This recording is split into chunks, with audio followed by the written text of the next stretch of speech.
Welcome back to the dining room series. I'm super pumped for this one because we are taking the Ikea chairs and turning them into something, one, that's going to be probably a little bit more comfortable for us to sit on, and two, just slightly more stylish. So I have this inspiration right here that I'm going to try to recreate, but for much cheaper. Really excited to get into this chair design, so let's see what we can do. So here's our Ikea chairs that we've had for probably 4 years, and I am very matcha over them. See what I did there? Very much over them. Anyways, yeah, I mean, nothing wrong with them really, but they're not super comfortable to sit on for very long periods of time because it's just wood, and it's just kind of a basic design, which is totally cool, but I want to see if I can elevate it a little bit. The idea is we are going to take some faux leather and create a cushion for the bottom so that our bouteilles can feel nice and comfy when we sit down. And then we're going to do like a leather weaved pattern on the back here. And we'll also stain this because right now it's just raw wood, so we'll have to stain it. One of my favorite things in the whole world, sanding. Add the leather, and these should be brand new chairs. Let's do it! Before we get into sanding everything, I'm actually going to take the bottom of the seat off because I am not going to sand that part because it's going to be covered in fabric. And I don't feel like sanding it. So, and yes, I'm wearing gloves because it is cold outside and my little fingies get cold, so that's why we're wearing these gloves that are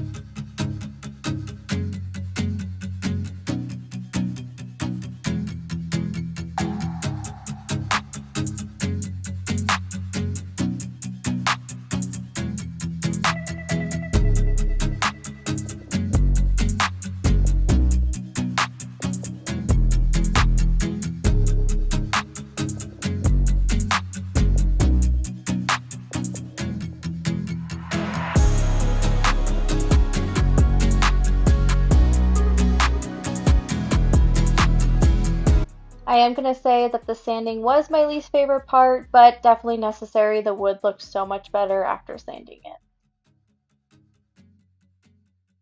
On to chair number 2. Same process. I will save you from the boring sanding clips. Right. Time for a little bit of hand sanding, and then these should be ready for some stain.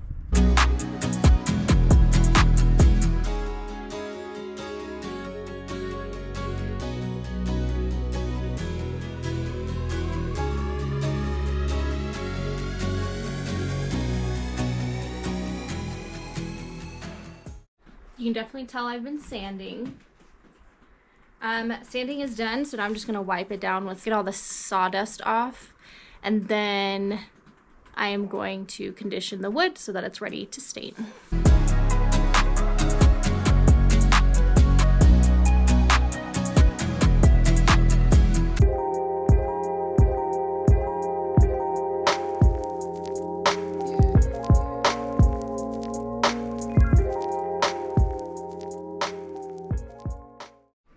Okay, looking at it in this space, I think I'm going towards the fruitwood that's on this side here. This one's obviously way too dark. We're gonna have some dark leather, so I kind of want the wood to really contrast. And then this one's just like a very gray tone, like green gray tone. That one's kind of too yellow for what I like, but I think I'm gonna like the lighter with the type of brown leather that we have.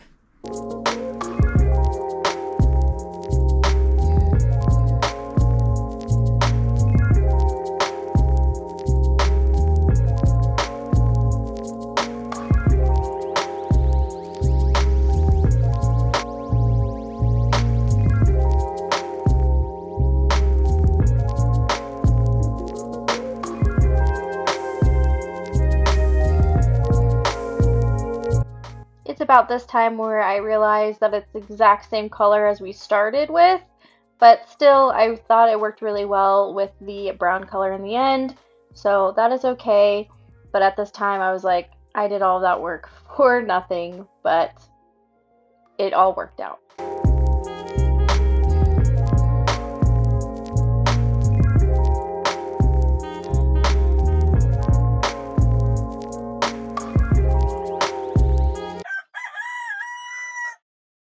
Day 2. Yes, I am wearing the same outfit, but why dirty up another one when we're just gonna get dirty again? You know what I mean? Adding the leather to the chairs. So that is the next step. Let's see how this turns out.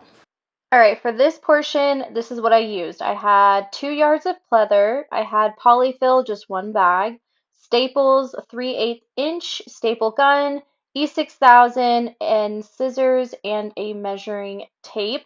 I also ended up using a hot glue gun. For the bottom cushions, I just did extra 2.5 inches from the sides to give me some extra space so that when I did put that polyfill in there, it had room to grow. So 2.5 is what I did all the way around this seat bottom.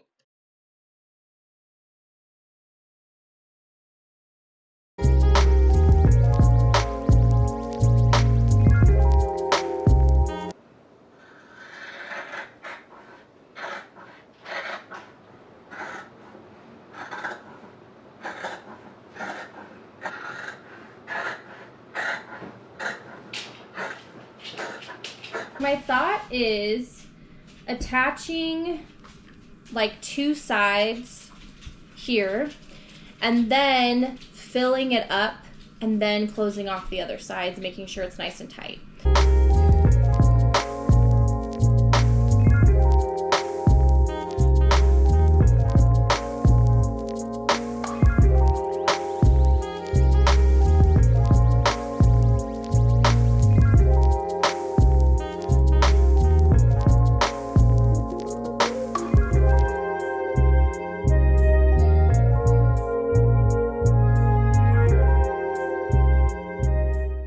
Once I get a good amount of fluff in here, I'm actually going to attach one of the other sides and leave the top open to still move around the fluff and corners now. So I make the smiley face, just get rid of some fabric. And then I do one corner, so I'm gonna go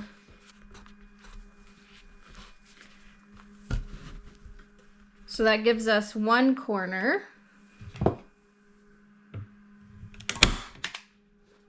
Then I do the U again.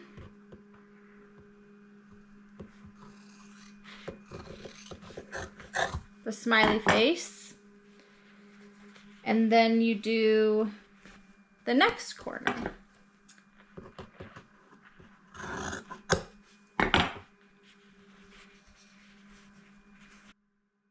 This is what it looks like so far with 2 sides and the back, and now we still have this open. So what I'm gonna do is take the chopstick, kind of poke it around, make sure we have them in the corners, and then add a little bit more where we need. Now that we have it stuffed and pretty much tacked down, I'm just going to fill in the empty spaces with some more staples, and then we'll be done.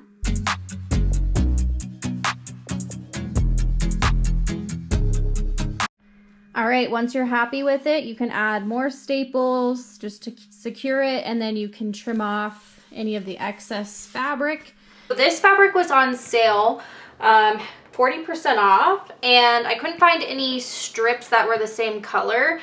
So I'm going to use this fabric as my strips too. However, like Amazon and fabric stores, they do have strips where it looks like this, like it's faux leather on the front, and it's faux leather on the back. So sadly, this has this gray color. To figure out how long I want to make the straps that are going to go around, I'm just going to use this.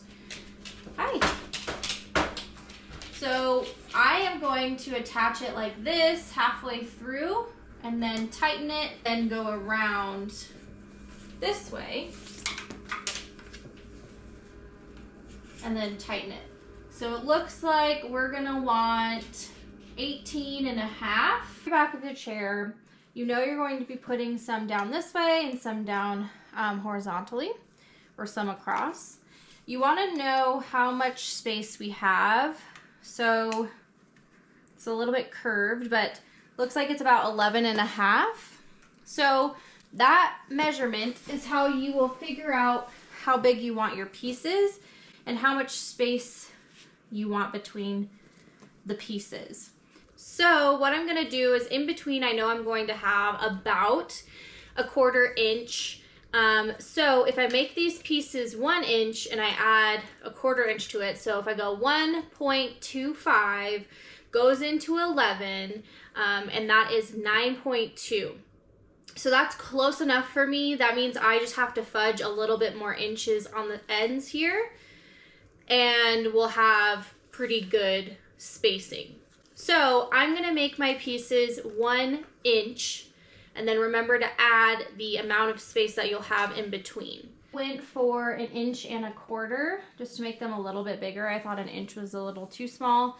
So now what I'm gonna do is lay them out and make sure that I did my math right and we figure out where we really want this to go. What we're going to do is, you can use E6000 glue, but I'm also just gonna use, well, I used that for the first chair, but I ran out of it and it exploded on me. So I'm gonna do some hot glue. When you use this though, you have to be really, really fast. So I do it in sections when I'm using the hot glue. If you're doing the E6000, it doesn't dry as fast, which is nice. So you don't have to be as fast. Just a tiny little piece on there, and then I'll hold on to it, and we're going to glue the back.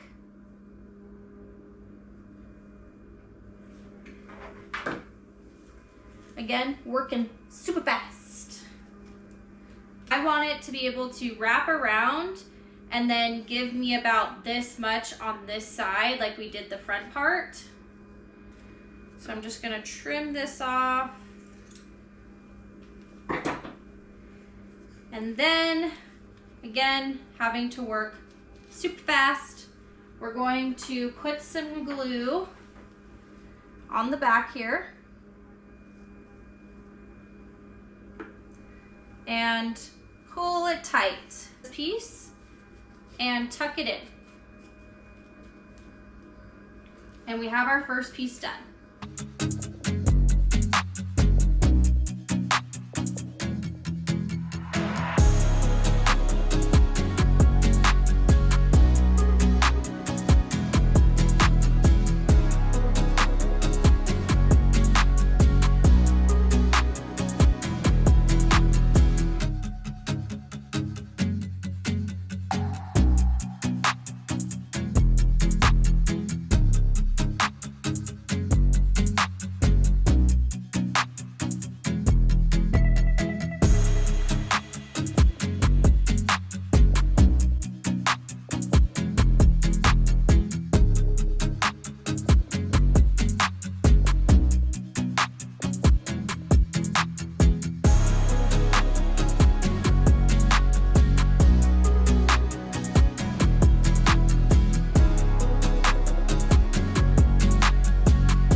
All right, so now for the horizontal pieces, very, very similar here, except for this very top piece. We're just going to be gluing it to the back and the sides, and then we're going to weave it through every single piece. So behind one, in front of the other, behind one, in front of the other. And then we will glue it to the other side.